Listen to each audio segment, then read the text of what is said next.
Hello and welcome to this week's Devil the Detail podcast. I'm Rob Parkinson and we're here talking all things Salford Red Devils. Joining the show this week, as ever, we got Paul Parkin. How's your week been, mate? Yeah, pretty good, pal. Thank you. Busy. Been building a bed from IKEA. It took me 3 days. The instructions may as well have not mattered. It was just nonsense printed on paper, to be honest. I think I've made it up as I've gone along, which is why it's not finished. But other than that, it's been a good week. I've just been getting more and more sort of geared up for Friday now. It's starting to dawn on me that we're nearly there after all these months of nothingness. We're nearly there now. So, it's been a good week, really. Thank you. Yourself? Yeah, I'm injured, to be honest, Parky. I've my daughter, playing with my daughter on the floor. She's 2 years old. Obviously, she wanted to run away, stepped on my left knee, heard a pop. And since then, I've been hobbling around on one leg. I think there's something. I put some ice on it last couple of days to bring the swelling down. But I think if I was like a main player at Salford, I'd have people like Yuri Geller with a picture of my knee, touching it, see if I can get fit for the season, and have 24-hour physio on it to try and get me fit for the Leigh game. So yeah, it's been a tough few days, but here I am, going through that pain barrier to bring you another podcast. We talk all things Salford Red Devils, Parker. Yeah, looking forward to it. Looking forward to getting back into the big stuff now. Yeah. Also joining us on the show, we've got Tom Bramwell for the Manchester Evening News. Tom, welcome to the show. Looking forward to talking all things Salford Red Devils. Yeah, thank you very much for having me. Really looking forward to it. Get easing into getting excited about the season and stuff. So it'll be really good to get stuck into it and talk about all things Salford. Yeah, so loads to go at. We've got all the big news to come, but we'll start with a Wigan defeat, the last friendly of 2023.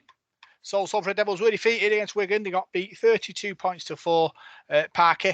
We all know what Wigan are all about. They kick you to a corner, and it's about getting out of that corner. And I thought, for me, Paul Rowley used this as an exercise to get the players super fit.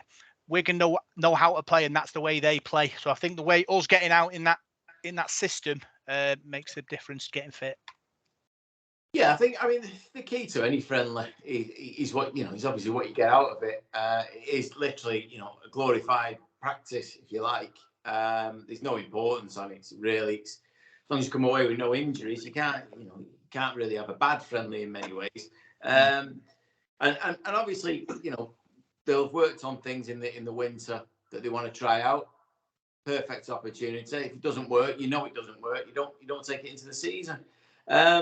And gaining match fitness, because like most of the lads played less than 40 minutes against Swinton. It's not really a good practice for a season. I don't think we needed a bit more, but then you're risking injuries. So no, it's a good choice. And going away to Wigan, I mean, you're going to test yourself against the best, because I know we'll talk about it later, but I really like Wigan, the way they set up. I like the way they were last year. I was very surprised the way it ended for them, to be honest. But you're not going to get much stronger throughout the season than playing Wigan away. I know it was only a friendly, but still, you're going to test yourself against the best. And so it's a decent thing. And it looks like we've come through it more or less all clear. So as far as I can see, the result really didn't matter.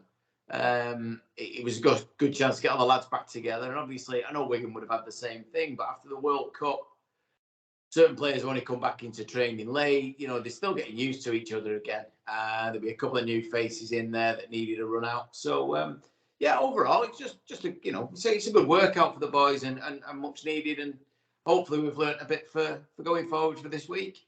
Yeah, transition was a problem.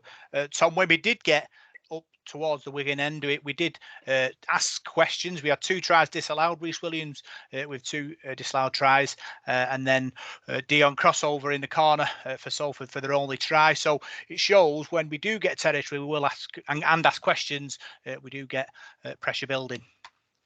Yeah, I think I know I agree with everything Paul just said there about getting out what you want to get out of these friendlies and different things. And I think Paul Rowley will be really happy with what he got out of it, because I know he said previously there's a big difference just in terms of infrastructure and different things between Wigan and Salford. And you can spend all winter doing your pre-season and your training and stuff, but they can't get 13 on 13 at training at any point, and the coaches step in and they can't do it.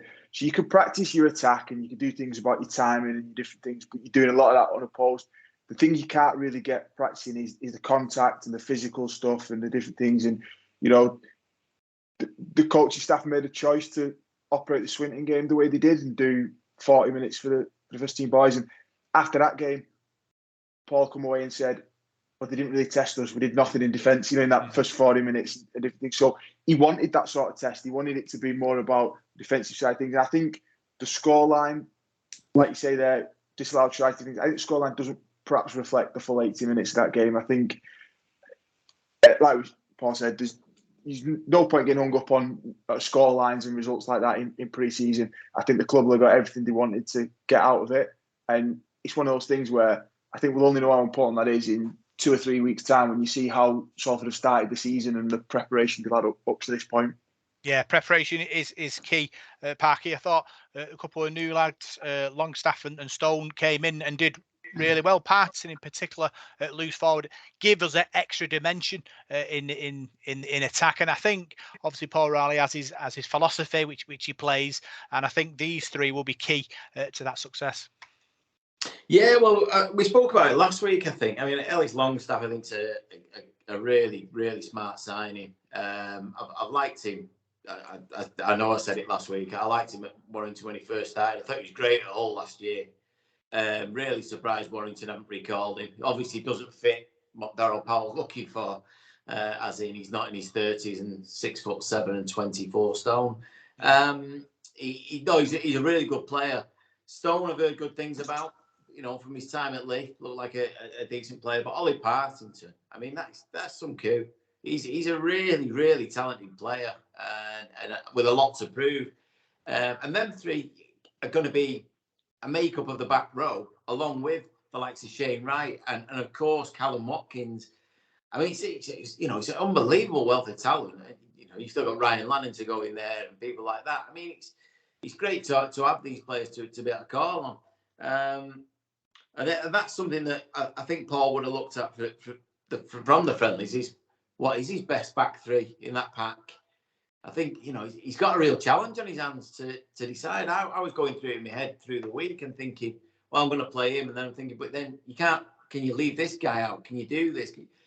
It's a great headache to have. And hopefully if everybody's fit, I'm not even mentioned Andrew Dixon and people like that to come into the team. It's a good position to be in. And them three lads are going to be key to our season. They all offer something different in each position. And again, I said it last week, and I said it to Paul Rowley a couple of weeks ago, is it seems like the versatility of the players, 2 or 3 of them, or many numbers really in our pack can play anywhere. And that's good because we are going to get injuries. We have got a small squad and we're going to need that. But we've got some real talent there now. Yeah. Tom, Paul Rowley often talks about his squad in press conferences and the size of it. And if he could bring players in, he would. But obviously he's unable to due to restrictions on, not being able to get sort of money from the top brass. But the players he brought in, has been able to mould into a team he wants to play. So that's a good thing moving forward. Definitely. And I think, it's no secret Salford it's one of the smallest squads in Super League, the smallest budget in Super League. It's always punching above the weight in those terms. But I think when you look at this squad, this is perhaps the strongest squad they've had in Super League. I think you can look down, it might only be 25 names first team wise, but you could I wouldn't be surprised or disappointed to see any of them in the team any week of the season. You're not going to, I don't think it's been that way in the past. I think there's been stages where it's been 13 players you want to see and sometimes even less than that. So I think now to look at this and think, it is 25, 26, whatever it is. There's a couple of long-term injuries in there. There's different things. And I think Paul Rowley said a couple of times now, round 1 won't be the 17 he would name in an ideal world because he's not got everyone fit and everyone available.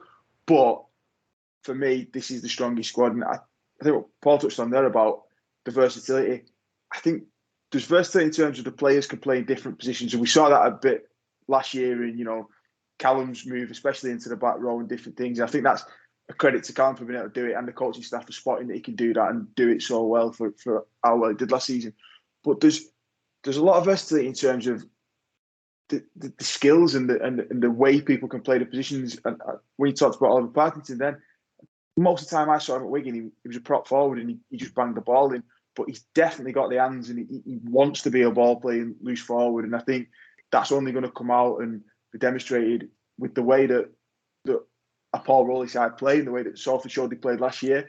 He's the perfect fit for that. And I think when a club's got to operate in the way that Salford have got to operate, budgetary-wise, different things, you've got to see that in a player and identify where you can get a bit more value out of them. So he might not have been as valuable to Wigan because they've got other forwards who can do that job and they've got different things, but he can be really valuable in terms of the quality he can bring. And, if you've got to shake stuff about and injuries over the course of the season, you can play him anywhere in that forward pack. And that's going to, hopefully not. Hopefully we get everyone fit every week of the season all year. But I think that's unlikely for any club to have that, isn't it? So it could prove really valuable over the course of the season. Yeah, versatility is key, Parky, but we've got a structure, we've got a spine that can play and are very, very good. So around the spine, that is where you've got to make sure you've got the players that can fit in the system and produce and end the magic that the spine produces. Yeah, I mean, we sort of, like you say, now we saw it last year, didn't we? In that sort of your 1, 6, 7, 9, 13 is key, and we're pretty much spoiled. I think. I still think, even though Andy Ackers played for England last year, I still think he's massively underrated. I watched him last year, and I was blown away by him. He was everywhere, doing everything. He's got a little bit of, he's a clever player, but he's got a bit of quality about him with ball in hand. He can create as well, which is fantastic. We know about Brodie and Mark Sneed's been there forever and done it all. And I think from what Tom was saying there about Partington, I think he's going to add to that loose forward role if he gets it with his hands, because he is a really, really key player, and he's going to draw men in. He's going to take some stopping, So it's a great position to be in. But you look at if you named or put down on paper our 1 to 13, 1 to 17 that you would ideally think would be a starting team, that's pretty scary. I mean, our back line it's unreal. It really is. And we can change things, like Callum Watkins could drop back into centre. I don't think he will. I don't think that's going to be his thing now. But he could. He just played for England in a World Cup. I mean, it's a nice little commodity to have just sitting there, because we've got a good number of back rowers. We get a problem at the back, just swap them over. It's not going to be like he's learning a new position or anything stupid like that. So I think what we've done in assembling this squad is been very, very smart. But I think that the spine of the team is, the brain's trust, if you like, he's excellent, really, really good, and still has a lot to prove. So I'm really looking forward to it. Yeah, obviously, Paul Rowley, it's more a marathon than a sprint. First couple of rounds, we won't have players who are fit. But like Parky said, we've got quality in the squad. When it does come down to the important games of the season and the back end, where wins have become a premium, we've got players there that could get us over the line. Definitely, there's a great mix between just quality and the experience and things like Brodie Croft, man of steel, played in the NRL however many times he played. But he's still, they're giving him an 8-season, a deal that covers 8 seasons. That's at a minimum what he's got to offer. And if there's lots of caveats to that about a longer stage, but he's got a lot of years ahead of him. Mark Sneed, his age, the way he plays the game could go on for a good few years yet. Same with Andy Ackers, same with Ryan Briley. So the club have got quality in those positions, and like I said, I don't think there's a squad in Super League who get more value out of what they spend cap wise. I think to get this squad based on the cap spend Salford are able to offer, has been a fairly phenomenal effort by all involved, from the coaching staff to everyone involved at the club who make and sign off on those decisions. And I think one of the key things that where the club's got stronger over the winter and this off-season is in the recruitment and retention that they've done. It's longer term. So Ellis Longstaff's coming on a 1-year loan. Ben Helliwell signed a 1-year deal. But other than that, it's multi-year deals. You're seeing people now who are going to be in 2-3 years' time. Obviously, the Brodie contract takes all the headlines because of the length and the different things. But that's not been the case for Salford for so long. You know, Paul Rowley's spoken today and he said, we've got injuries. I'm not going to be able to name the 1 to 17 I'd like to name on Friday. But he will name his 1, 6, 7, 9 that he had last season. Right? And just being able to keep that spine together is a rare commodity for Salford from one season to the next. So when you've managed to do that and add stability around them and the players around them are coming in longer term deals and you know they're going to be here for a couple of years, 3 years, it's everything for me is moving in the right direction. And there's been instances in the past, and you know, the grand final being the highlight one, where they've just not quite been able to kick on the year after and different things. And I think last year's progress performance, it feels like they're just positioned to kick on now and do and you know, if not repeat that success, because I think without sort of doing down anything that Salford did last season, I think a lot of it was dependent on other teams not really being as strong as they would expect to be this year. A lot of sides in Super League will expect to be better this season than they were last season, but it feels like Salford should go on and repeat what they did last year in terms of wins and points gained, different things, and definitely be aiming to better it. Yeah, Parky, we talk about building a culture. This has been sort of going on in the last sort of 12, 18 months, maybe even before that, through the Ian Watson period as well. But for me, like Tom said, we've got an opportunity now to kick on, and really the team spirit and the culture will hopefully help grow sort of what the players are about, and that's only going to be a good thing moving forward. Yeah, I think we spoke about it in the past, and the thing is that as Salford fans, we've seen it before. We'll have one great year and 5 really poor ones, or whatever. To be considered, and for people to start taking us seriously, we've got to be up and challenging that top 6 every year. And that's the key this year. I said to you last week, I don't expect a season like last season. I really don't. I don't know why. But top 6 for me is our target. That's where we've got to aim to be. I mean, to kick off with, the one thing we do need to do is stay up. Right now, that might sound stupid with relegation and whatever's going to happen with IMG and so on, but we are working with the smallest budget. So therefore, realistically, you would think, all things being equal, we'd finish bottom of the league. We won't. Our squad is far too good for that, and I say that touching wood. But I think the thing we've got to do is sustain this period we've got now. Now, when you think back, you mentioned Ian Watson there, the last few years under Watson, we made the grand final, then the Challenge Cup final.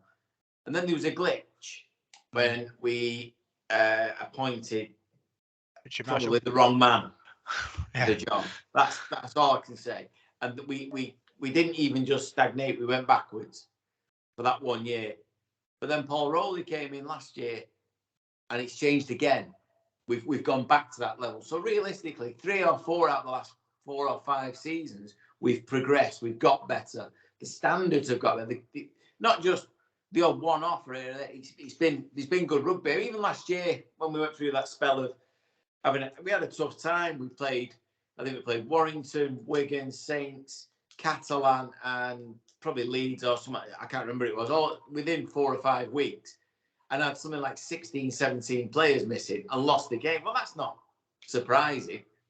But when you look back and watch the videos again from them games, we actually played some really good stuff. We weren't far off.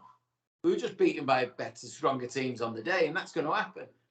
I think that we've progressed to a point now where I don't think we're going to drop below that level. I think the players we've got now, the professionalism within that quality. The people like Callum Watkins won't let them standards drop.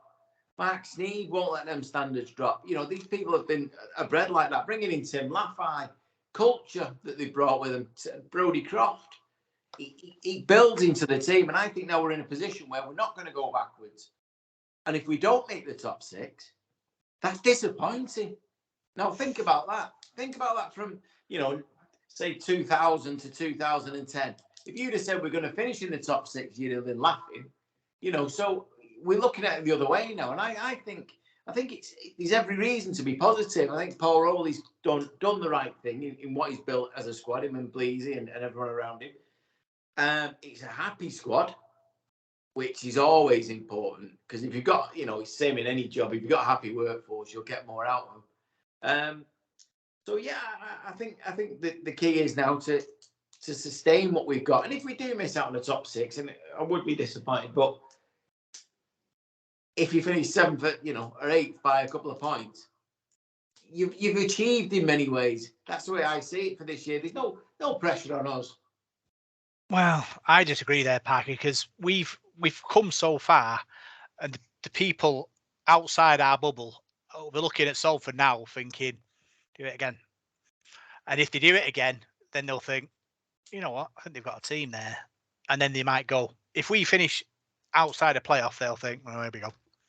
And our sort of history, like you said, is scattered, as highlighted that a lot of one great season, 2 average seasons, and there's no sort of build, is there? But at the moment, we have, in the last sort of 3 to 5 years, we've got a grand final, we've got a Challenge Cup final, we've got a semi-final. Like you said, we had a glitch in the matrix. So after last season's success, we need another playoff spot just to keep that momentum going. What do you think, Tom? Obviously, putting your evening news hat on. How far out of Salford away from sort of breaking into, let's call it, the sort of the mainstream of sport in the northwest? I'm sort of torn between the two steals there. What you're both saying. I think that what you said there, Rob, a bit about how people, if Salford finished outside of the top 6, people might sort of gone, oh well, they've dipped again, or different things. I think that's possibly true, but I think within the club and the fan base, you'd be able to assess how the season's gone. And I think there's every chance that things could go not spectacularly well, could go really well on the field and still finish just outside that top 6, because I think other clubs will improve. And I think as much as I've said and we've said about how good the squad is and different things, I would be worried if 1 or 2 of those key players went down. The playmakers, the spine players, different things, you know, injuries. So I think a season could get derailed by something like that, and different things. And I think there will be improvement across Super League. So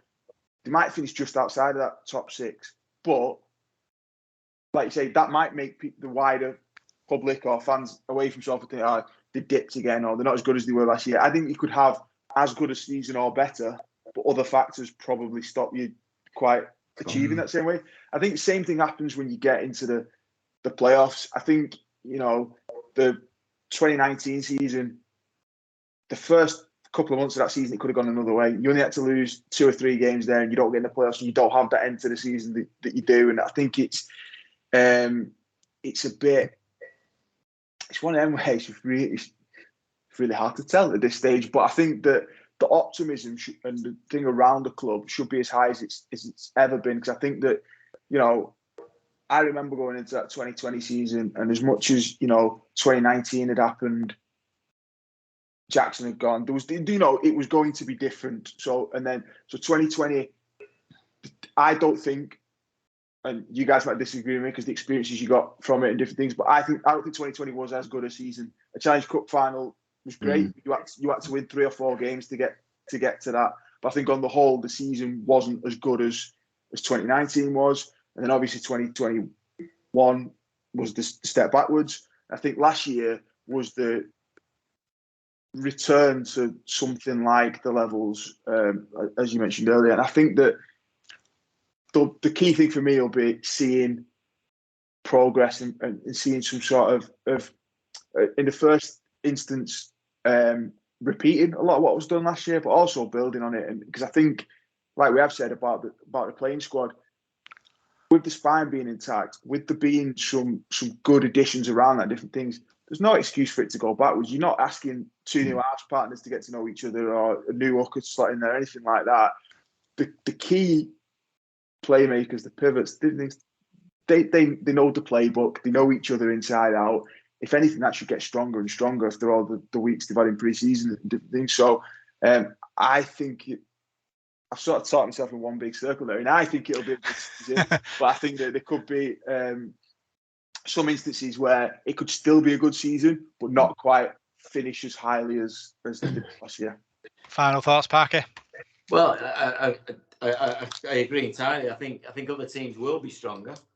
I mean, if you looked at the start of last season and thought maybe Hull and Warrington would have been as poor as they were, now I still don't think Warrington will be as good as they should be this year. I really don't. I don't think the signings are anything like what they need. I could be proven massively wrong. I think Hull might be better. That's an extra place that's going to be fought out. You could easily miss out. But what if? Now here's something. Mm-hmm. What if, let's say, we made a Challenge Cup final, but missed out on the playoffs? Is that a good year? I mean, it's how you judge things. For me, going to the cup final is the dream. It's something that I know we did it the other year, but we couldn't witness properly because of COVID and whatever else. It's the one thing I've been to a grand final. I've seen us do that. I've seen us in all the other finals. I've not seen us in a Challenge Cup final. So for me, that would be wonderful, even if we missed out on the playoffs. Now, there's no saying you can't do both, or whatever. But I go with what Tom said there. It only takes one game where it doesn't go your way and you miss out on the playoffs by 2 points. Is that a bad season? Is that a judge of the whole year? Not really. It could be. I think this year, with all the changes that are going to happen in rugby league over the next 12 months, is a very pivotal year for a lot of clubs, and a few of them, including ourselves, are fighting for Super League survival. It may not be because of relegation. It may be decisions taken elsewhere, and that's why you've got to show the best account of yourself as you can now. And every team's got to do that, from Saint to the champion club throughout, all the way down to Leigh, who have just got promoted. Every single team has their own reason for fighting for something this year. And I just think it could be difficult, but predictions make a fool of us all, and we'll carry on doing that. And that's what makes it fun. But I think for me, it'll be tough. But if we play the way we did and entertain in the manner we did last year, that'll do for me. Because I've never seen rugby like that. Yeah, it was obviously a special season, and hopefully we'll have a few more special moments in 2023. Let's move forward now to the reserves. They had 2 friendlies in the last couple of weeks. They played Hunslet away and lost 44 points to 18, and played Rochdale away and lost 50 points to 10. Hunslet, they were leading at half time. 18 points to 14. Tries from Alex Davidson, Ewan Hayes, and Sani Termau for Salford in that first half. I thought they played really well in that first half. Obviously, Hunslet are a League One side. There's different levels, obviously, the levels above our reserves, but to be in it at half time, Tom, shows how far this Stuart Wilkinson team has come. Yeah, definitely. And you're talking about it's men's rugby, isn't it? And there's a lot of these young boys, and they're coming in and playing against a grizzled League One side, like you said. And I think that if you can hold in that for 40 minutes and show you can really compete, and a lot of the tiring in the second half doesn't come down to your fitness. It comes down to you just not having experienced that level of contact to that extent previously, and different things. But the one thing I would just sort of mention and look at around the reserves and stuff is, I know you've had similar conversations with him, but speak to Paul Rowley about the pathways and the different things around the club. And I think sometimes some of the things he says sound a little bit negative around it, but I think there's probably an expectation that what's in place at the minute isn't going to lead to the first team anytime soon, different things. But you've just got to start somewhere. I mean, you've got to get these things in place. And I think the tragedy really is that Salford had all these in place at one time, then got rid of them, and now is having to start from scratch and bring them all back. So I think just having a reserve, having a foundation, academy team, and doing things the right way, might be a long time before we see anyone progress through that and make it to the first team Super League on a regular basis. But it's got to start, and the stuff's got to be put in place. And I think it's got to be put in place because without any of us yet knowing the criteria, I think that's going to feature heavily in the IMG criteria about what makes a strong performing club and different things. So you've got to have all that in place. But all this resumption of it and these different things, this started before the IMG thing, and it's important for the club, and the club wants to get it right and do things and set all these pathways up. And I know you're going to talk about the community and different things and how the club wants to be part of the community. And all of this, for me, factors in and giving people within Salford the chance to see a pathway, to see an opportunity, and young kids to say I can make it into that first team one day. And in an ideal world, the next Callum Watkins stands on the stands and watches Salford, but then breaks through the Salford Academy rather than having to go away and come back later in the career. And I think all of this stuff at the minute is small steps towards getting to that much longer term goal. Yeah, the next Callum Watkins might be Jack Stevens, Parker. Very busy, I thought, against Hunslet. There was a chance at, I think it was 28-18, I think, where he kicked over the top and their fullback ball just bounced into the fullback's hands. If it had bounced into Jack's hands, Jack goes under the post and Salford are within 4. And that's unfortunately the way they could crumble sometimes in matches. That if the chance comes and you take it, then it's game on. But unfortunately, rubber balls bounce funny ways and the game went away. Yeah, he's had a lot of talent for a while and he's shown a lot of promise, Jack. I think overall the result again in that doesn't matter in many ways. Like I was saying about the Wigan friendly, it doesn't. The final score doesn't matter. The thing is, I mean, Hunslet had a game cancelled the week before. This was their build up for the season. They had to go and show some front, and we obviously give them a bit of a test. I think, we saw it at the end of last year. I mentioned it last week when we played Warrington. The number of reserve lads that came into the first team for that game. You only got one off, we know that, but not one of them let us down. They all showed that they are capable, and I understand what we say and what Paul Rowley says about how far off they are. He said it the other week in terms of being in the first team, but like Tom said, they've got to start somewhere. And I think the club are doing a great job in running this reserves. I think it's the best thing we can do without being given an academy. We've got to show that we are doing some. We are offering opportunity. And I think I personally, from what I see in these guys, and I know there is a big difference, but I think there is a chance for a few of them. I really do. I don't think that they're as far off as we make. I think that the physical side is the toughest part, taking that next step. But we were talking to Paul the other week about the Welsh lads that we've got in the club at the moment, and they're naturally talented rugby players, but they don't know rugby league well enough. They don't know the game well enough. They haven't grown up with it. It's not their thing. Once they learn, they're going to be decent players. But I think what they are doing is opening up this gateway for us for when we hopefully do get awarded an academy. And ING can then look at us and go, well, hang on a minute, Salford have already got all this in place. The contacts we'll have made in places like Wales, to bring these lads into the game. That's expanding the game, not just Salford, rugby league in general, which is they've got to look at and think, actually, that's a good thing because there aren't enough players. That's why we end up bringing over for many years, second and third rate Australians because we just don't produce enough of our own players. So I think everything the club are doing right, and it's good to see the reserves getting these chances against good, decent opposition. I mean, I know you mentioned Hunslet there. a team that we've played a few times ourselves as a first team. But and obviously they played against Rochdale as well.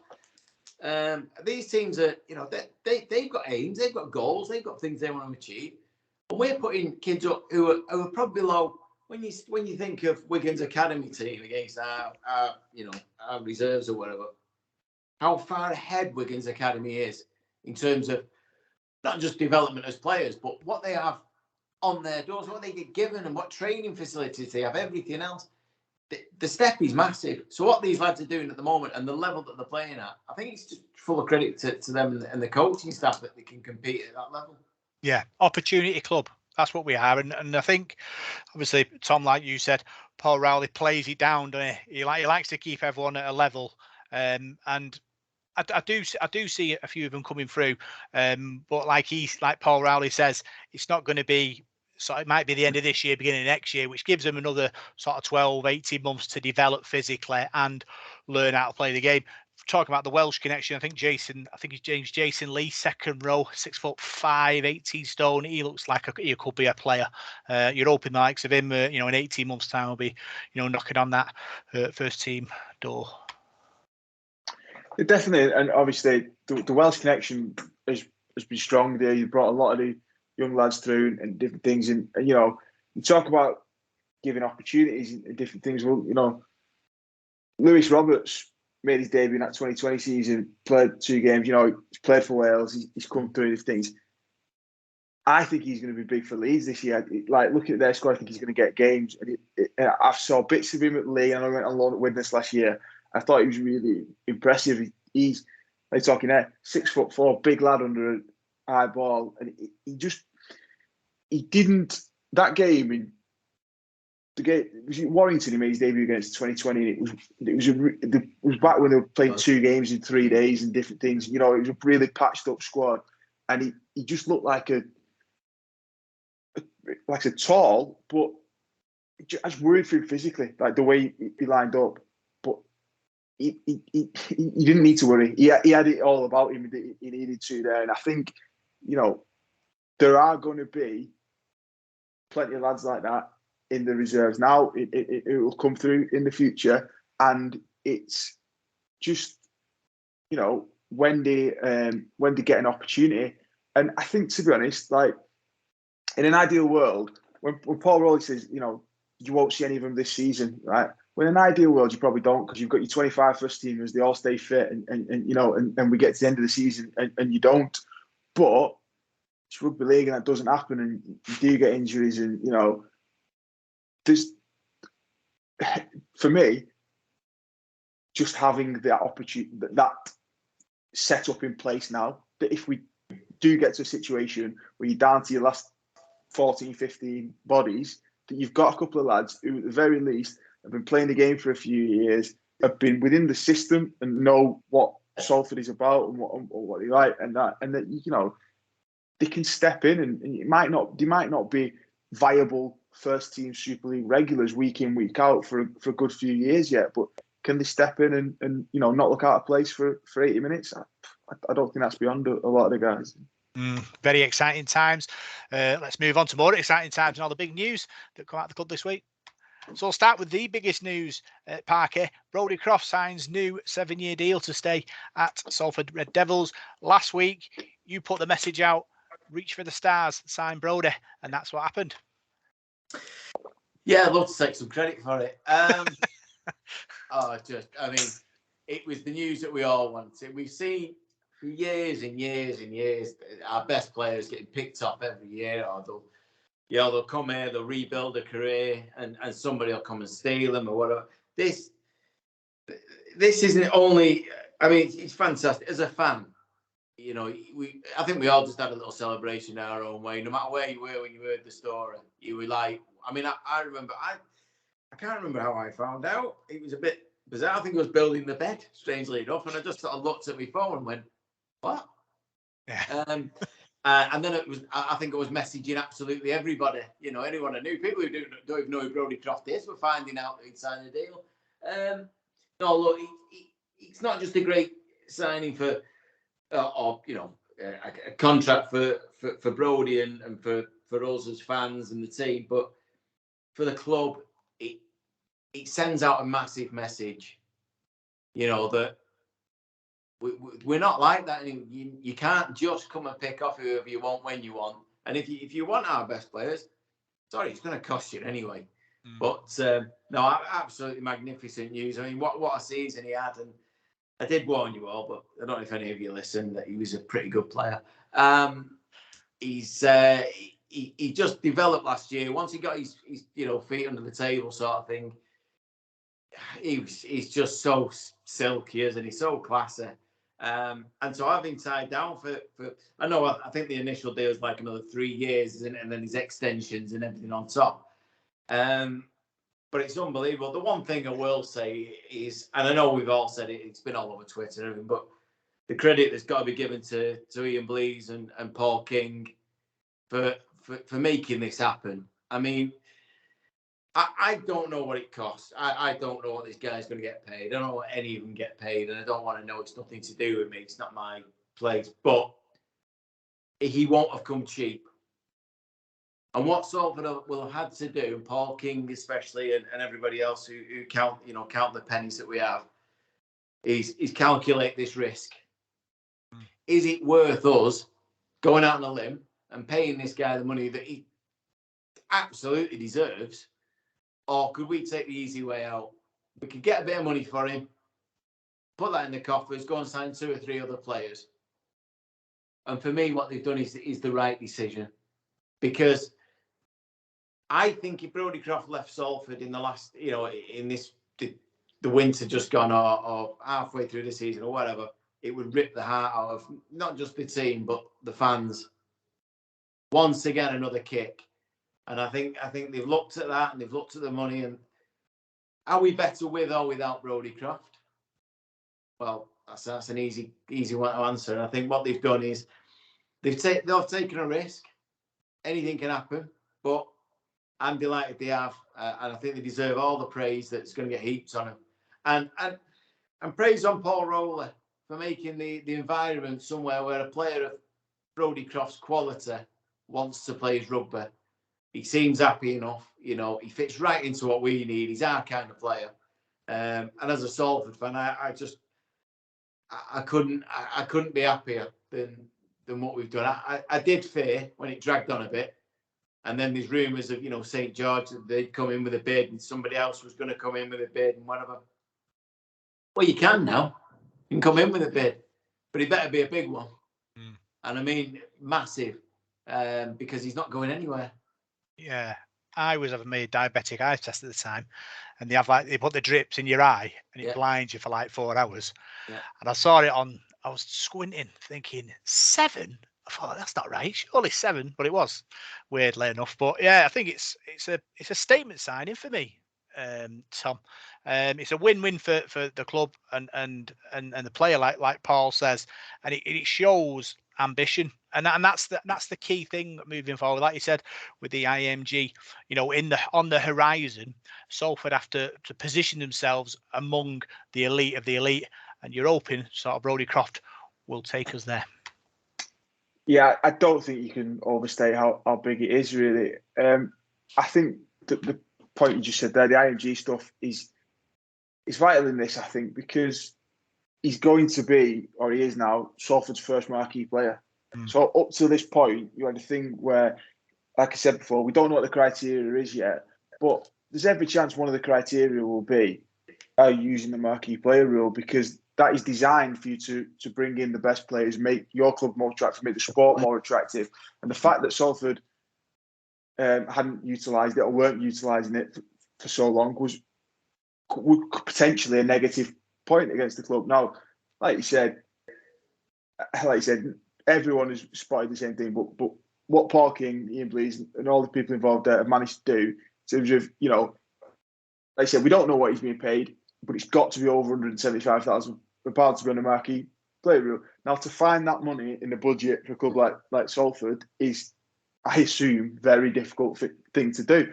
But they've managed to do that. And like you said, Paul, they've made all the calculations about whether it's a gamble worth taking. And his performances last year proved it absolutely is. And I think the other thing you mentioned, Paul, that I think is really important as well, is about the environment, that he wants to be here and different things. I don't know if you've seen the facilities they have at Melbourne Storm and Brisbane Broncos, but they're slightly different scale to what they've got at Salford. But being able to, it's not, for a lot of players, it's not about that. It's about enjoying doing what you do and everything, and he clearly enjoys being part of that team and the coaching staff and the group. I know that the little three they have with him, Mark Sneed and Ryan Briley, just all self-confessed absolute geeks for rugby. So they love spending time with each other, talking off the field, talking about it, going for coffee together. That environment being part, that's all these factors come together. I know his partner's English, so another thing that's going to keep him, hopefully, you'd hope, around here. And then, we all know the way it is. It's an 8-season, 7-year thing. There's initial 4 years, there's break points, there's NRL clauses at every stage. But it's all mapped out now, and every party, each party involved in it knows, well, all right, if somebody wants you at that stage, that's what it's going to cost. And, I'm led to believe the figures in that are way above anything that was mentioned when St George were interested the other week and different things. And, you're talking about money that would compete with the biggest you've ever seen transfers happen. So I think the world record's still Sam Tompkins to New Zealand Warriors the other year. And if that's the sort of money that you're talking about, then, I think that's a conversation worth having, because you can do a lot for Salford with that sort of money, but you can't do anywhere near as much with when it turned out to be 150,000 or 200,000. Do talk about St George of the Year.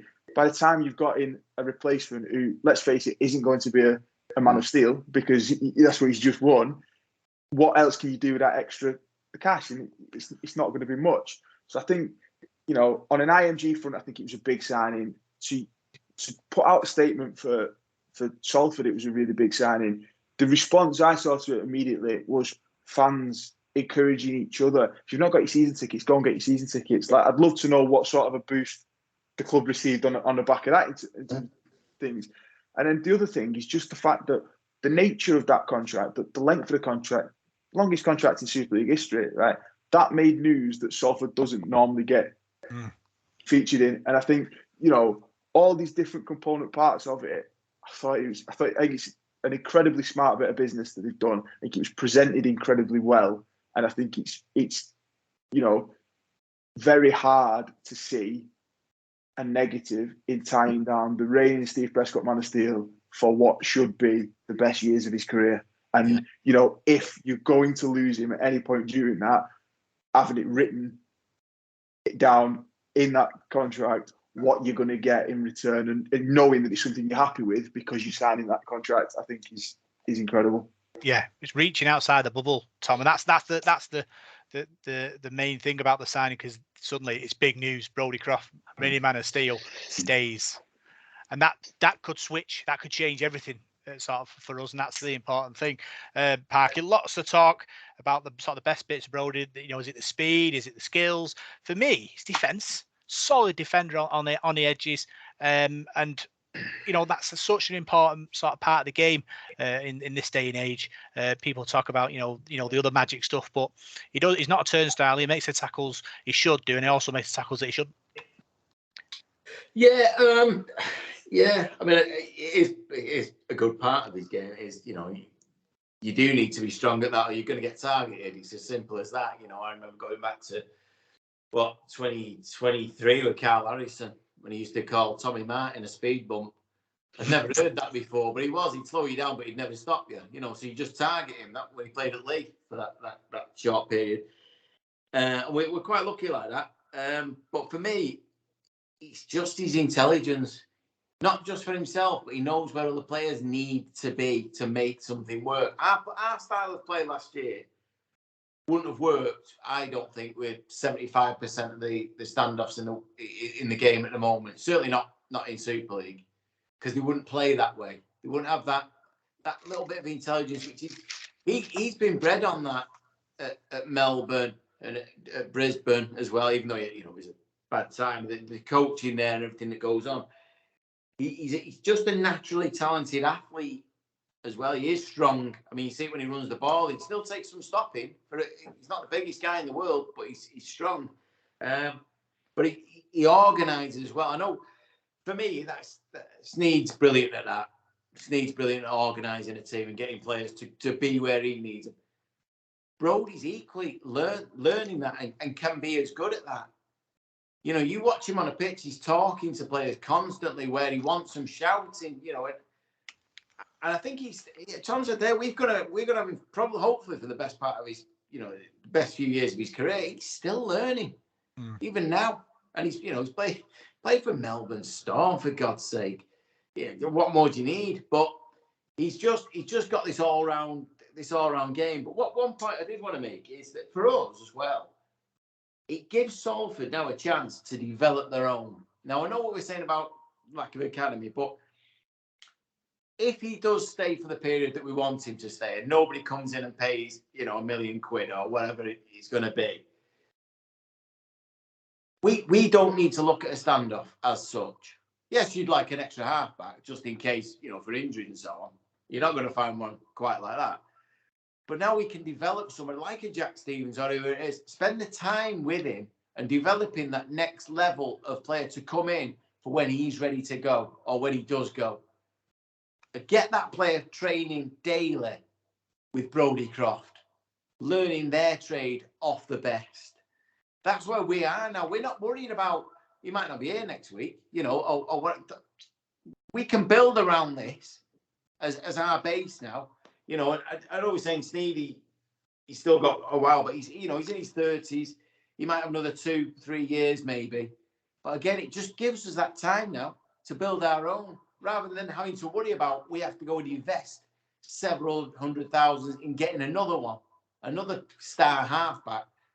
Let's go and look for the best out there, the best either in, you know, maybe in somebody else's academy or the best in the amateur game, whatever it's going to be coming through. Let's have a look. Let's see what we can do and invest our time there and worrying about that for the future. Yeah, double delight, Tom, as Jack Ormondroyd signed a new 3-year deal as well. Vital to the Salford pack. He's been on that journey, the opportunity journey, going from Leeds to Featherstone to Salford, and he's at his peak of his powers now at Salford. Below more to come. Yeah, it's another one of them where I think, you know, it's great to have him tied down. I think his performances last year were brilliant. You know, he's definitely progressed a lot as a player since joining Salford, and you know, he's I would imagine they'd be interested in him if he was on the free market now, because his size, and I think what he was last year was consistent, which is probably what he's not been earlier in his career. I think he had games and different things where he looked great.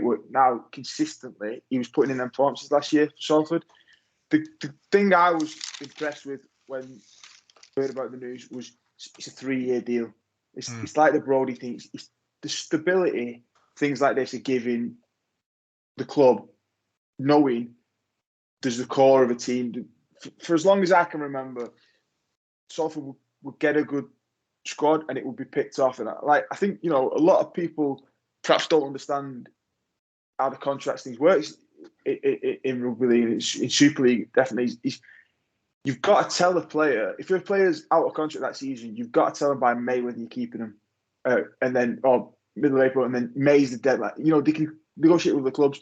So you're only 8 rounds into the season before you're head somewhere else because you've signed with another club or you're talking to all these other clubs and different things. Getting players tied down on multi-year contracts moves all that away. It stops things like that happening.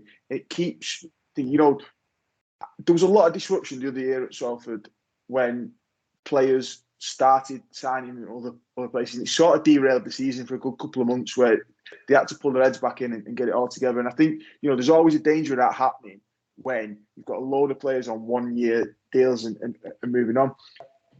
I think we said this before, but like in the off season, you know, Ellis Longstaff's coming on loan, Ben Helliwell 1-year deal, but everyone else is 2 or 3 minimum. So you start to know, probably, you know, now what maybe 16 or 17 of next year's squad's going to be. Which, when have we ever been able to say that about Salford before? And the stability there, the stability in the coaching staff as well. In the, you know, Paul and Kurt Haggerty have both signed 3-year deals in the off-season. And I think, you start to look at it. I think there was a time when Salford were progressing under Ian Watson that you sort of always knew he wasn't going to be around forever. He was eyeing that move to the NRL or different things. He wasn't going to be around. So I think you look at this squad now, and like if we do it in the context of that Brodie contract, Paul Rowley and Kurt Haggerty only signed 3-year deals, but I would say with a high degree of confidence, they'll still be there. They'll sign more longer deals on the back end. They'll still be there in 2, 3, 4, 5 years because that's the environment the club seems to be creating at the minute. It's about that stability, and Ian Blease said it when he first came in. That was the key thing looking for, and it takes a while to get to that. You've got to you've got to hand out the 1-year deals and different things because you've got to get the players in sometimes. And you've got to do different things. You've got to operate to the budgets you've got and all these different things. But what the club has done well is, work out where it can prioritise these different sort of things. And, I think Jack's another one then now where you look at, without knowing, again, we talk about, value of contracts and different things, without knowing what he's on. It's similar to what we said earlier about the squad. I imagine to get someone who's going to put the performances he put in last season, you'd have to pay more than he was being paid previously, and probably more than this new contract as well, because I think Salford, pound for pound, get more out of the value of the players a lot of the time. And identifying Jack when he was at Featherstone and playing in the Championship and different things and saying, he's someone who could do a really good job for us, and then coaching him to the level where he has been able to find that consistency and do that different things. I think it's a real good reflection of what Jack's been able to do for his game, real good reflection of what the coaching staff have been able to give him. And the fact that these deals are happening now, more and more players are signing longer term contracts, is a real good reflection of where Salford are as a club at the minute. Welling up here, Park. If you like to bang my chest with a massive roar after Tom's monologue there. Yeah, he's absolutely right. I mean, what I suppose what we're doing is legacy planning at the moment. I think that's the key. And I mean, you mentioned Paul Rowley there signing his deal and Kurt Haggerty. I could easily see Kurt Haggerty taking over from Paul Rowley in a few years' time. Paul then moving to the next phase of his, where it's a director of football or going back into what he was doing just before he joined the coaching staff sort of thing with the youth or whatever else. I mean, if we did get an elite academy back, somebody heading that up or looking to recruit for that, I mean, Paul Rowley would be absolutely, ideal. Kurt Haggerty then would follow on from what he's already put in place. These two know the club. It's the DNA of the club. It's their club. And Ian Blease, he's right. He did say that, and he has, things have started to change at the club in the last few years. I mean, you think back to that 2019 side that went to the grand final. Within 2 years, how many of them were still there? That's, and Tom's right. Them players have got to look after themselves. They've got to start looking at contracts. I mean, one that stands out for me was Josh Jones. I mean, sensational in the Salford shirt. I don't think he's ever been as good since he left, if I'm honest with you. Not that he's not been as good, but certain players fit certain clubs. I've always thought that. And I just think he was right for us, and we were right for him. But when he's got to look at his contract and go, well, I've only got a year left there at Salford. Nothing's really secure. The money's not there, and somebody's going to offer me more money in 2 or 3 years. Then what I'm going to do? I've got my family to think of and everything. So he moved on, sadly, but that's the way it is. So I think, what we're doing now is we're doing it all right. We for years we've fumbled and bumbled along doing things by ad hoc, and there actually now appears to be a plan. And the signing of Jack is more evidence of that. And as a player, I mean, in the last 18 months, he's come on so much. He had it. When he first came, he had a tendency of trying to offload every time he ran the ball in. If you're an opposition coach, he's going to offload the ball. You're going to watch. You're going to tell your players what to do. He'd get the ball knocked out of his arm because he didn't have it. It was a loose carry or whatever. Last season, he just turned into this. I don't even know how to describe him. But, I mean, he was 30. I think he's 31 now, isn't he?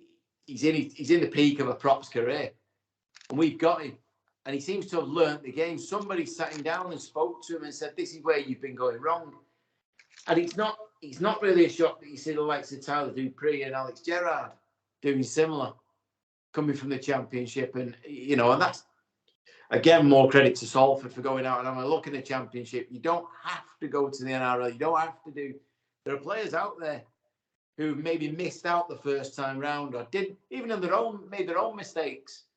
But they'll learn from that. And if you've got the right people around you, like Paul Rowley and Kurt Haggerty, and you're coming into the right environment, you can turn a player's career around. And I think that's what's happened with Jack. Yeah, lots of exciting things happening. Salford Devils. The next bit of news is new kit announced. Parker, you're modelling it for the 150 year celebration. A retro yellow, black. Is it brown as well? Parker, you're wearing it. Talk us through it for our people listening on SoundCloud, Apple Podcasts, or Spotify. Red, amber, and black. Going back to Cavendish Street, way back when. It was their original colours before they moved over to the right side of the Ship Canal, and then eventually changed the colours. Another wise choice, if you ask me. But it's a brilliant kit, absolutely superb. I'm delighted we've gone with this. I really am. For a centenary, it could have gone with anything, or just rehash something from the 80s again, or whatever. But I'm glad they've done this. This is a sort of mark of not just respect for them people who set the club up, but it's a nod to our history. I know a lot of people have said, "Oh, I'm not getting that. It looks like Dewsbury or Bradford or whatever," but you're kind of missing the point if that's what you think. I remember I'm not a United fan, but I remember when they went back to that Newton Heath kit, that yellow and green one, sold like hotcakes. Now it's their symbol for getting rid of their current owners. It's what makes you different, is the originality of it. I think it's brilliant. I think it's a great design. And I must say, VX3, superb. I ordered it Saturday. It arrived today. No messing about. I thought I was going to be waiting a couple of weeks or something. So, no, absolutely delighted with it. It's brilliant. And like I say, being a bit of a sadder on history buff, it's right up my street. And I don't buy replica kits generally, but this one had to come. They'll be dancing in the offices of VX3 tonight, Parky, after that glowing recommendation.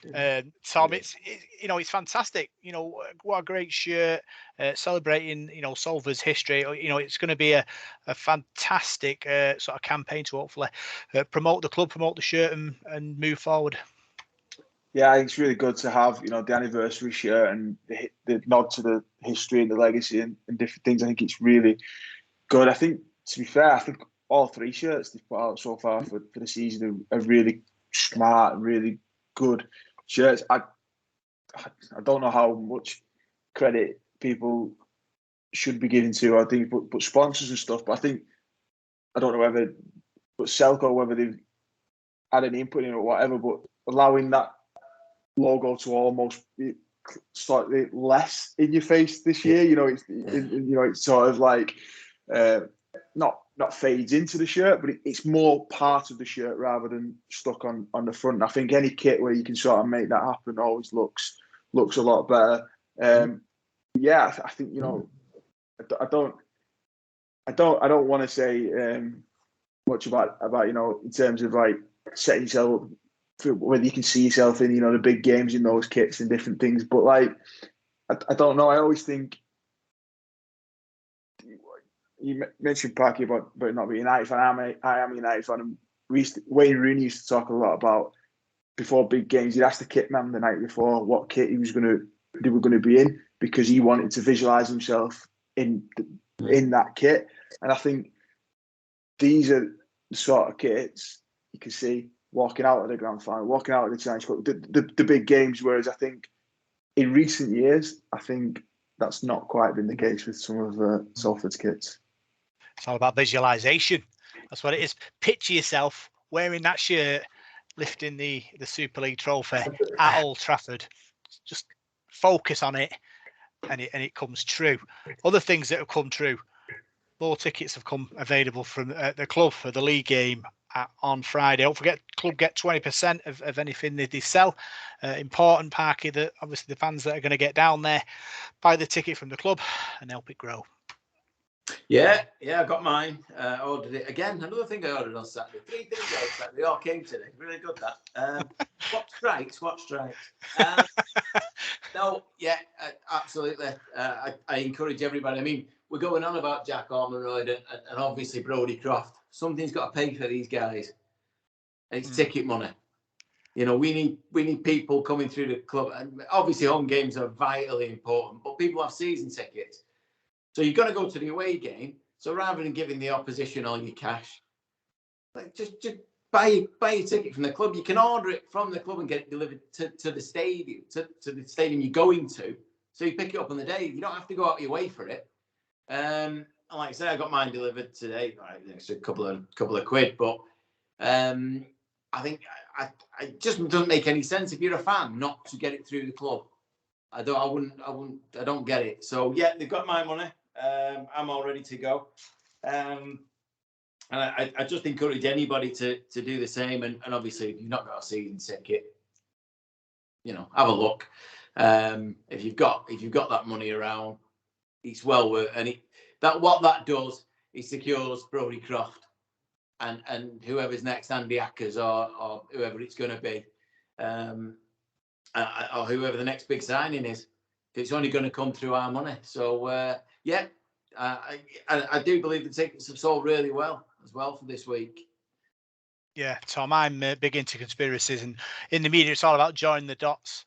So I've got a theory that somebody's looked at that order form and gone, Paul Parkin, podcast, quick, grab the van and deliver it. What do you think, Tom? Am I close? Yeah, well, you know, you guys are leading the agenda, aren't you, with the podcast? So I wouldn't be at all surprised if that is the case. But it's important, obviously, like Parky said, that the fans continue to buy away tickets from the club, because obviously 20% of the ticket goes back in and helps us grow. Yeah, definitely. You know, I think it's important at every club in it, but it's I don't think there's anywhere it's as important as Salford. Anything you can do to support the club. You know, I think the club themselves and the people involved are aware. You know, that there is the situation in the wider world means that people have less disposable income and different things. You know, those things. But anything that can be done, you know, is appreciated by the club. And it's something like this where it's as simple as you're planning on going the game, so get your ticket in advance from Salford rather than paying the full price to the home team on the day. Is, you know, it's just something that you'd hope that people who support the club would look to support the club in that way as often as they can. And I think, you know, from the noises that Leigh are making, I think they're planning on trying their best to make this a bit of a sellout and drown out the Salford support. So if you are planning on getting along, you might need to get your tickets early to be able to guarantee you get one at all. Yeah. Other news, Salford Devils Foundation have been busy this week, Parky. They've been in Stockport and in Altrincham hosting rugby league tournaments for schools. Massive, obviously, pushing the local community to grow the game. They've also got a community club kind of program where they grow the local talent with Buell Hill and Langworthy Reds. So I think it's kind of really great for them. I think they do a fantastic job, don't they, in the community, sort of helping the community and promoting the game as well. And also they've got the touch rugby at Cadizhead on a Monday and Eccles on a Tuesday. So they've got lots of sort of pies in lots of fingers in different pies, and it's great moving forward. Yeah, you mentioned there two areas of Greater Manchester and Cheshire or whatever that probably untapped, very much so. In certain, you know, in telling. I mean, I've said it a load of times, and I said it mainly about. I think I mentioned it with the link up with the Copheads the other week about the American athletes, and they're not all going to make their favourite sport, you know, that they've trained for. Some of these guys in the States obviously go to college and uni or whatever to go just to be an American footballer or a basketball player, but they'll fall short. There's only so many players you can ever have. Although it does seem in American sport you can have as many as you want. I don't quite get it.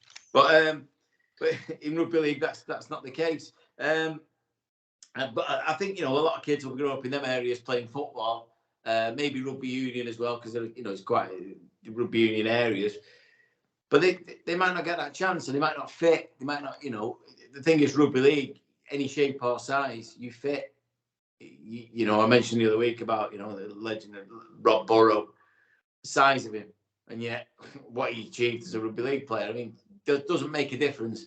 So I think you can always fit in rugby league. And I think that's something that message that can get out there, and we can pick up some of this talent that's not going to make it to wherever they want to be, or maybe get people to change their mind about sport, what sport they want to play. Because I don't know. I think for me, once you've watched and played rugby league, I don't see why you bother watching too much other sport. If I'm honest with you, I know I'm biased, but it's brilliant to play and unbelievable to watch.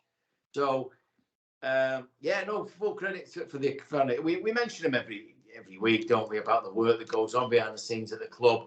These things, they wouldn't get reported that much elsewhere, but the good that it does for the club, even just getting the name out there, people know who we are, in other areas of the region, and that's what we need, because you'll pick up support as well. So if you don't want to play the game, you can just come and watch it. Thoughts, Tom? No, I think final point there, Park, is bang on for me, is that it wasn't. You could do all this, and you work with schools. You might get a superstar in a few years' time. Different things you might bring one in, but what you could probably do much shorter term is get a load of kids interested in rugby and get them down to the AJ Bell watching a game and different things. And I think when you're operating on the margins that Salford are operating on, getting a family down, a few families down who might never have gone to a game otherwise is vitally important. And, I'm sure you've probably told this story before on the podcast, or a lot of the listeners will know anyway, but like Ian Watson only got into rugby league because a teacher at school told him about it, and then he went down, he ended up at Eccles. It was like it's that sort of thing of in schools, you want to pick it up. And, I went to a school in Wigan and we didn't have a rugby league team. We didn't play rugby league as part of the school curriculum. What? So what? Yeah. But, the rugby club did come into our school and they did do bits with us and that thing. And I think that's where, like you mentioned, these are areas that aren't going to be rugby league heartlands. They're going to be, predominantly football. They might be union, they might be different things.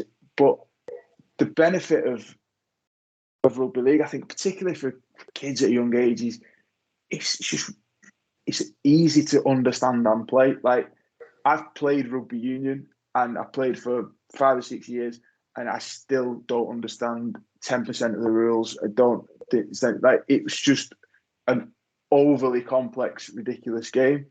Rugby league just isn't. It's the same skills a lot of the time, but it's nowhere near as complicated, nowhere near as difficult to play. And when you want to go out and play with your mates or whatever on a field or whatever it is, you probably play touch rugby. Well, in rugby union they play a lot of touch rugby. That's just rugby league because that's all they do. You take the ruck in the mall now. It's rugby league, isn't it? Touch rugby is. So I think getting out into the community, like we said, just making people think about rugby, whether they think about it as a potential career for themselves or a sport they want to play for themselves, different things, or just something they want to watch and they want to be part of and support. There's no negative side to it. There's no downside to it. If you, as a club, if you've got the people who can go out and do that, and you've got the resource to dedicate to doing that, then I think there's only positives to come from it. I think the biggest story coming out of this podcast, Tom, not the Brodie Croft 7-year contract, it's a school in Wigan that doesn't do rugby league. Then it fell off my chair then. What? Yeah. I have no.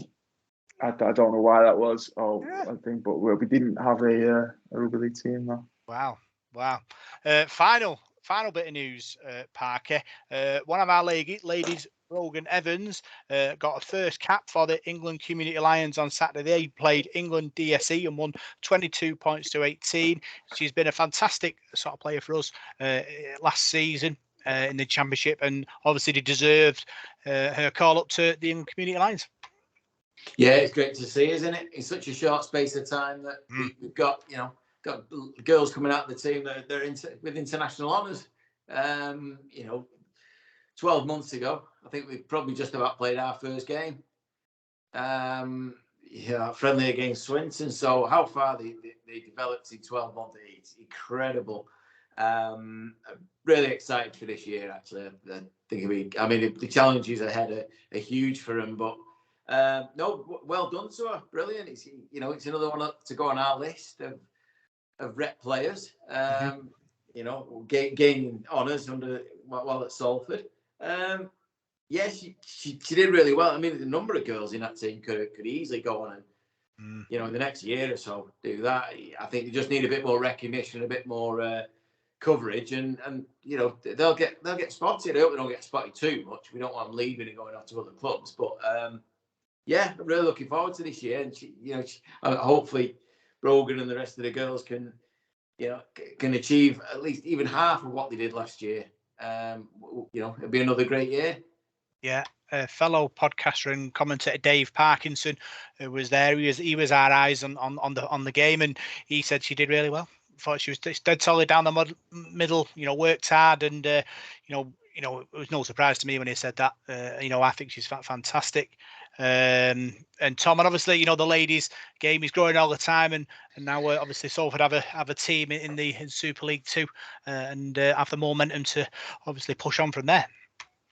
Yeah, it's another aspect of Salford as a club where they're making strides, they're making progress, and it's just another reflection of what we've said a lot throughout this podcast is about the club getting things right. So, there's been periods in recent history where things, particularly off the field, they didn't get right, and they didn't get a lot of decisions and different things. And now, I think the way sport across the world is going is that you don't just have like a headline men's team. It's the Salford Red Devils brand is the men's first team. It's the women's. It's the foundation. It's the academy. It's the reserves. They're all Salford Red Devils, and I think the stronger you can make each of those component parts, the better the whole is. And I think the progress in each of those areas should be celebrated. And I think if you're a fan of Salford and you've only watched the men's team, then I'd encourage everyone to go out and watch the women's. And I think a lot of the games I've seen have been really entertaining kind of rugby. You'll find a lot of people who new to the sport perhaps find it a little bit easier to follow the women's game, just because it's sometimes there's a bit more skill in terms. It's not just physical. Sometimes it's not.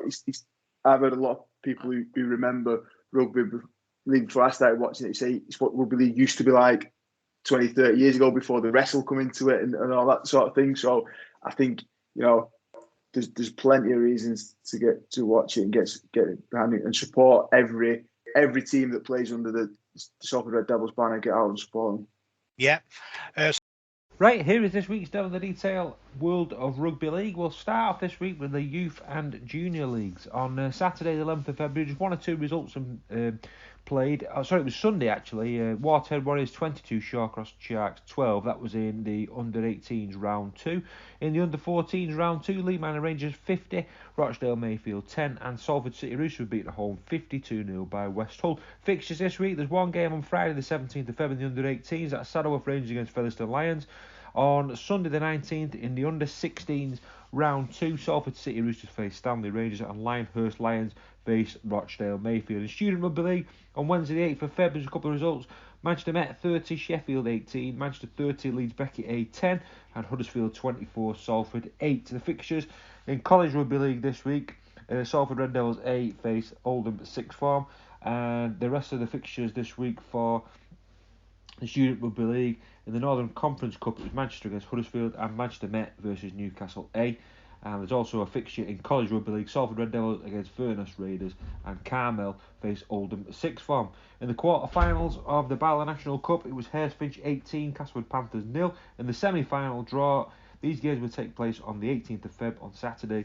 It's Siddle against Waterhead Warriors and Hurstfinch against Drillington. In French Rugby League results from the weekend just gone, it was Limoux 20, Albi 24, Pia 20, Lesignan 27, Saint Estevan 13, Catalan 26, Carcassonne 30, Toulouse 30, St Gaudens 18, and Villeneuve 32, Avignon 26. The fixtures for this weekend coming up, it's Albi against Villeneuve. That's on Saturday, along with Carpentras against Carcassonne. St Estienne versus Avignon is also a Saturday game. The rest of the games are played on Sunday. It's Entreguet against Lesignan, Ferrols against Pia, Lescurie against Limoux, Villa Galhenc Aragon versus Toulouse, and Villa Franche against St Gaudens. Those games and the Coupe La France Lord Derby. So big cup competition in France. We'll keep you abreast of those next week. Well, there's a big game for St Helens in Australia on Saturday. They faced St George Illawarra in a pre-season warm-up game. They won that game by 30 points to 18. Tries from Dodd, Welsby, Makinson, Lussick and Lewis Ritson as well, their new signing from Barrow. So big game coming up this weekend for St Helens over in Australia. They face Penrith Panthers in the World Club Challenge. That kicks off at 7 o'clock on Saturday morning, the 18th of Feb. That's on Sky. I think it's on Channel 4 as well, so you've got a choice there for that one. The fixtures, we'll go for the results first, actually, from the Betfred Championship. Round 1 game was played last Monday. It was Keighley 0, Featherstone Rovers 50. Round 2 games from the weekend. Barrow 16, Sheffield Eagles 36. 2 tries for Chris Wellham in that game there. Batley Bulldogs 16, Swinton Lions 30. Big win for the Lions on the road. Featherstone Rovers 46, Halifax Panthers 22. Toulouse Olympic 58, Newcastle Thunder 0. Whitehaven 16, London Broncos 20. And Widnes Vikings 26, Keighley Cougars 18. The fixtures for this week in the Championship. There was a game between York and Bradford that was on Monday night. I've not got the result for that one for you. I've been busy at work. I've not seen my phone. Thursday the 16th of Feb, Warrington faced Leeds in the opening Super League game of the season. That's an 8 o'clock kick-off on Sky Television. On Friday, Leigh Leopards faced Salford Red Devils at 8 o'clock. Wakefield Trinity faced Catalan at 7:30. There's a game in the Championship on Friday night. That's Sheffield Eagles against Batley Bulldogs. On Saturday, the World Cup Challenge, as I mentioned, Penrith against St Helens. That's a 7 o'clock kick-off. Hull Kingston Rovers face Wigan at 1 o'clock. That's on Channel 4. Toulouse Olympic versus York City Knights in the Championship. It's a 5 o'clock kick-off. And in Betfred League 1, London Scholars face Workington Town. That's a 3 o'clock kick-off. On Sunday, the 19th of Feb, Hull FC against Cass Tigers, that's at 3 o'clock. In the Betfred Championship, all these games are 3 o'clock ones. Bradford against Widnes, Featherstone against Whitehaven, Halifax Panthers against London Broncos, Keighley Cougars against Newcastle Thunder, Swinton Lions against Barrow, and in the Betfred League 1, it's Doncaster against Hunslet, Midlands Hurricanes against Cornwall, and North Wales Crusaders against the Dewsbury Rams.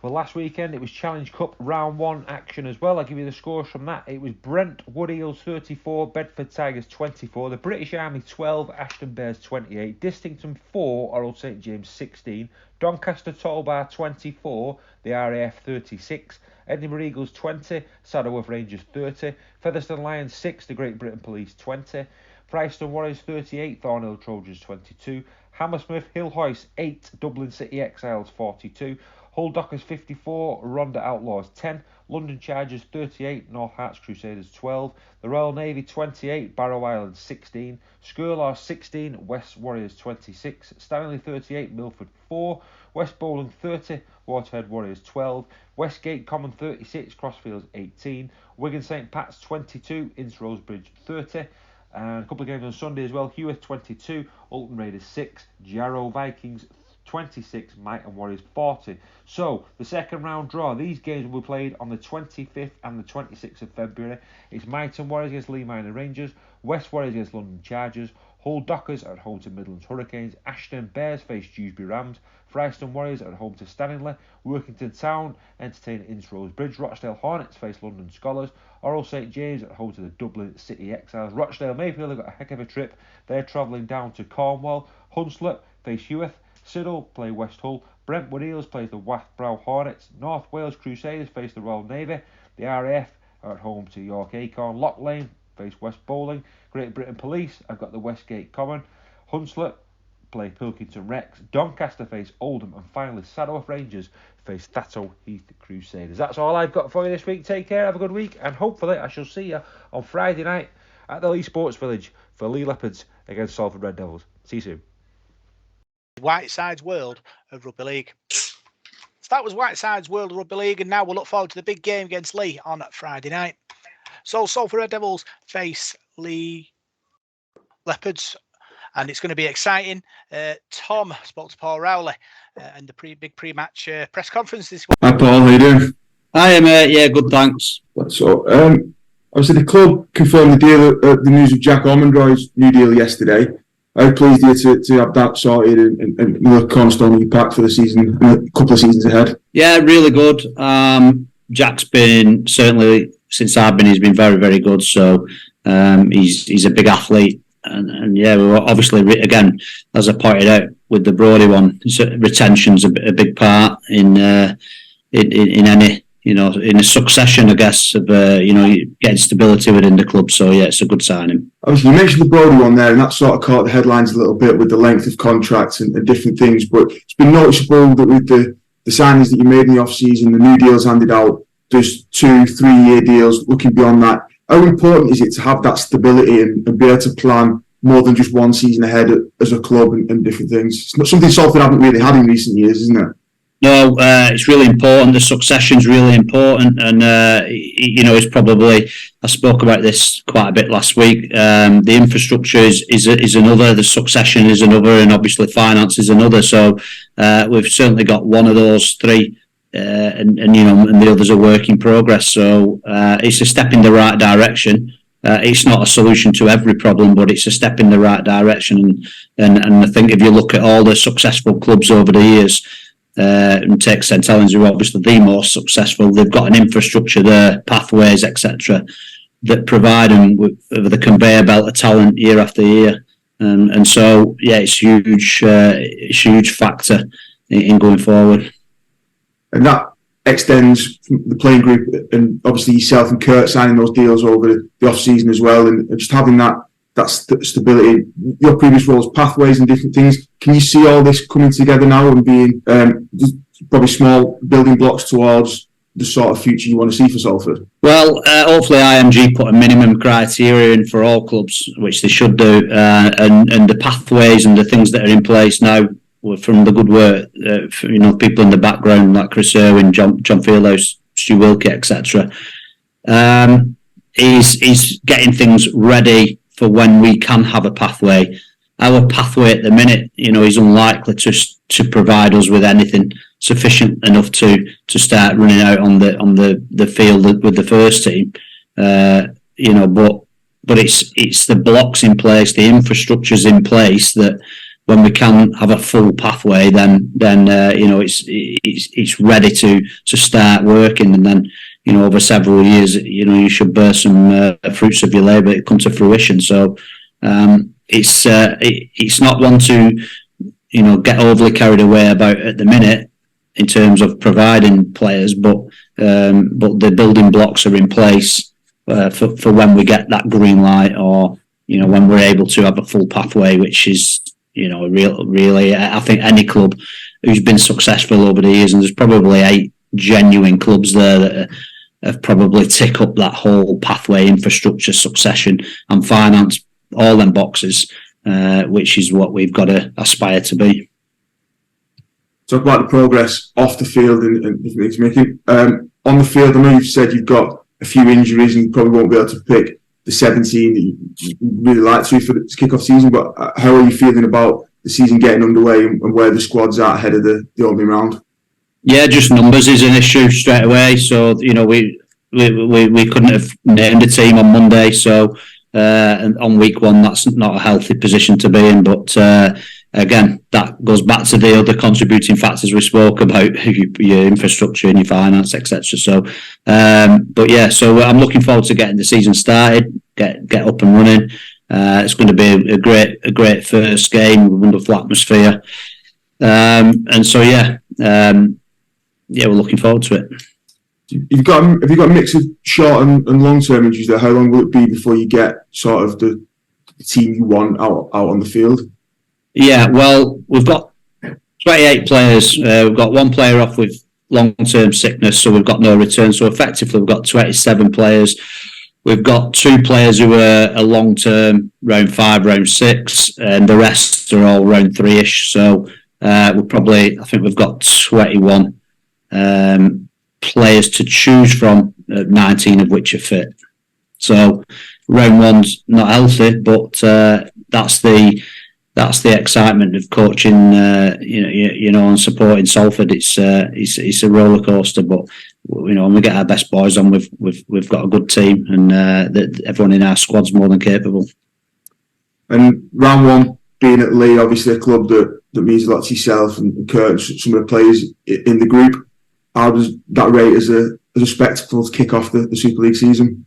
Yeah, there's a lot of crossovers both directions. Ed Chamberlain's there, who's been with us at Salford recently. So, it's going to be a really good game. Close neighbours. I know that they'll support it really well. Salford will go there in big numbers. Leigh will be in big numbers. So it's going to be a cracker, really. It's not been a good hunting ground for Salford in previous years. I don't think they've won it at the Sports Village. So.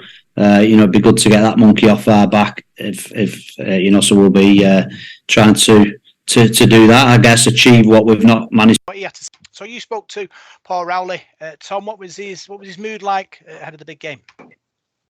Yeah, I think positive. Really, everyone's raring to go, aren't they, at the start of the season? I think as he's said there, he's not going to have the 17 players he would like to name. This available through injury and things. You've got Dan Sargent's long-term illness away from the club. So it's an indefinite thing there. There's a couple of long-term injuries, and then he said the rest are around round 3 for a return. So it's going to be a case of perhaps getting through the first couple of weeks with the bodies available. And then seeing where we go from there. But it's like what we said earlier. I don't have any qualms about any of the 25, 26 available players getting in and playing in those games. And what Paul did confirm is that, his 1, 6, 7, 9 will be as you expect. So, that's going to be the core of the team on Friday night. And, everything we saw last year shows that that's a force to be reckoned with. I would be willing to have an argument that spine's as strong as any spine in Super League. So I think it becomes a lot easier to say that when one of them is the reigning man of steel. But I think I would have had that argument at any point last season as well. So I think there's that to build on. There's some new faces we'd hope to see and get a game there. I think what will be interesting is does anyone know what to expect from Leigh, really? Like they've become, they've done well last season, got promoted. It's a different squad again compared to that, and they're in a position where they've got a lot of new bodies who perhaps need to gel in the relationships between them. On paper, they've got some big names, a lot of Super League experience, some big NRL experience. But I think, we've seen at Salford that being a big name in the NRL, being a big name in Super League doesn't always make you the best fit or the best performance. So I think it'd be really interesting to see. The one thing Paul did bring up is Salford's record at Leigh Sports Village and it not being great. And obviously, a few of the times he was on the opposite side of that. So it was, I don't know if he was quite happy to mention that because that gets reflected on him in a positive light. But he's Salford through and through now, and it's something he wants to bring an end to. So he wants to go out there.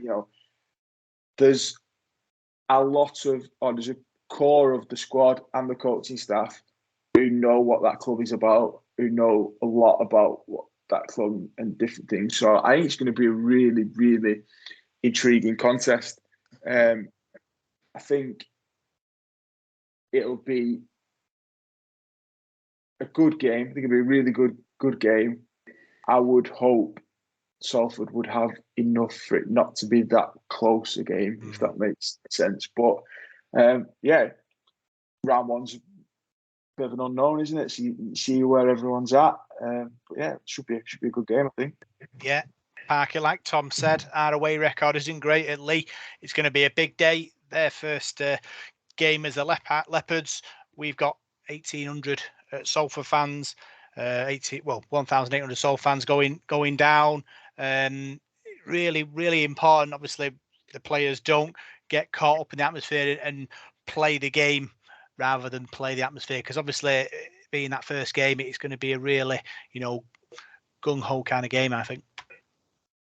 Yeah, I think to start with, I agree with Tom. I don't know what to get from Leigh.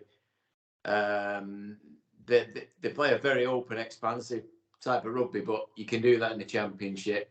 You'll be very careful doing it in the Super League. Only takes one error and it's game over. It'll be blood and thunder from them, I'll tell you that, because Uncle Deck will have had him. I'm sure had a word with the coaching staff to make sure that Leigh come out fighting. They'll be up for this. This is massive. I remember a few years ago when they played the first game, when they came back up, they played Wigan and they nearly turned them over on that first day, and everyone is expecting Wigan to steamroll them. And it'll be the same. The atmosphere will be cracking. When it comes to that, realistically, our players, certainly in the back end of last season, played in front of decent crowds and big numbers. Shouldn't bother you.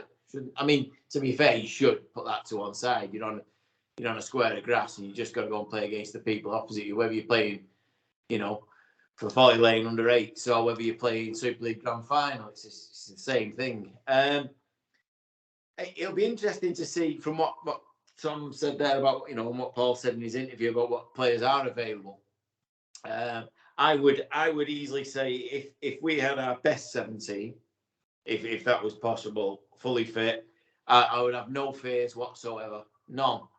I'm not saying it wouldn't be close, but I just think we'd have too much.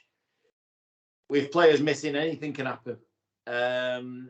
So depending on that, but I think it'll be a really good game. I think it'll be one of them games that you won't mind watching as a neutral. I think if you, as a fan of either club, we're going to hate it, because I think nerves are going to be just so prevalent.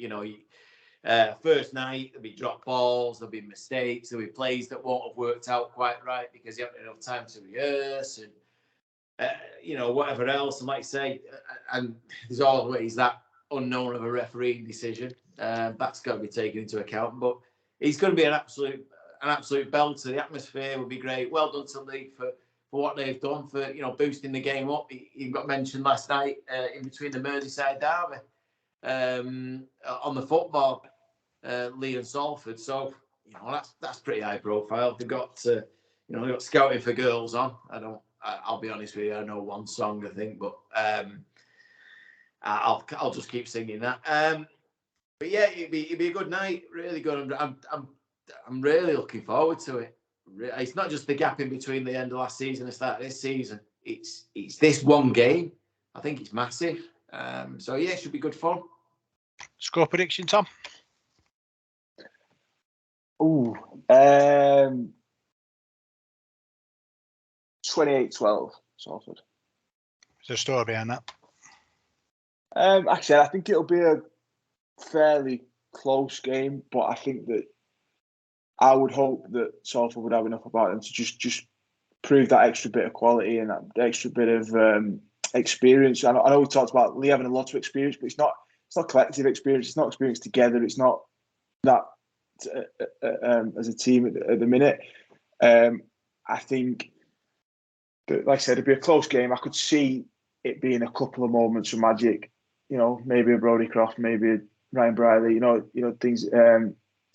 But I'm with Parky in that at this stage we don't necessarily know exactly who'll be in that squad. Barring, like I said, Paul confirmed that he's 1, 6, 7, and 9 will be there.